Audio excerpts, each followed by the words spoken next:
What is up, you guys? It's Matt with Drill Team Dynamics, and we're starting a brand new series here today. These are Drill Team hacks.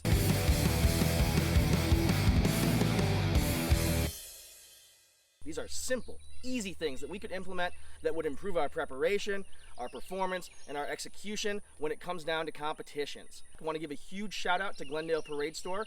Between now and May 31st of 2020, if you head over to paradestore.com and use coupon code DTDSPRING20, all one word, you're going to get 10% off your order. Other thing that I want to point out right now, we have our awesome I Love Drill Team shirts. If you head over to our Instagram page, which is at Drill Team Dynamics, all one word, you can find out more about that deal. But the cool thing about these shirts is this line right here. We can kind of see it's a posture tool, right? We can see when our shoulders are square. We can see when we dip the shoulder, move around, and once we're allowed to be near other people again, we can use this with our whole drill team to really see where our dress and cover and so forth might be lacking.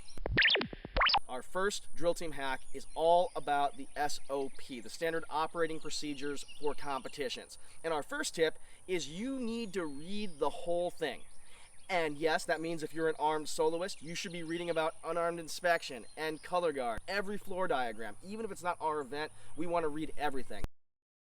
The next tip that we have is that the SOP is a guideline. It's the bare minimum that you need to do to be adequate at competition. Reading the SOP and doing exactly what it says is like getting a C on an essay. As competitors, we want to go one step beyond that. So what does that look like? Well, we know that just recently, the National High School Drill Team Championships opened up solo exhibition as a virtual competition, which is awesome. So the SOP we know is going to talk about appearance. And because of obviously our global pandemic scenario, our uniform restrictions are going to be a little bit relaxed. Well, most competitors are going to see that, and they're going to read that, and they're going to say, wow, all I need to do is throw on some khakis and my unit polo, and I'm good to go. That I meet requirements. I should do okay. But your top competitors are going to look at that and say, well, even though it doesn't say wear a military uniform, I should still probably take my slacks, and maybe this means that I learn some sewing skills off of YouTube in my free time now, and I learn how to hem my normal church slacks exactly to military standard. Maybe that means that when I'm choosing my polo, I make sure that I choose one that's not a material that shows wrinkles very easily, and I make sure I crease down the center of the sleeve. People who do those things, who look one step beyond what the SOP says, are people that are thinking one step ahead of their competitors. And we always want to be looking for how do I eke out every little bit of advantage that I can when I go into these competitions.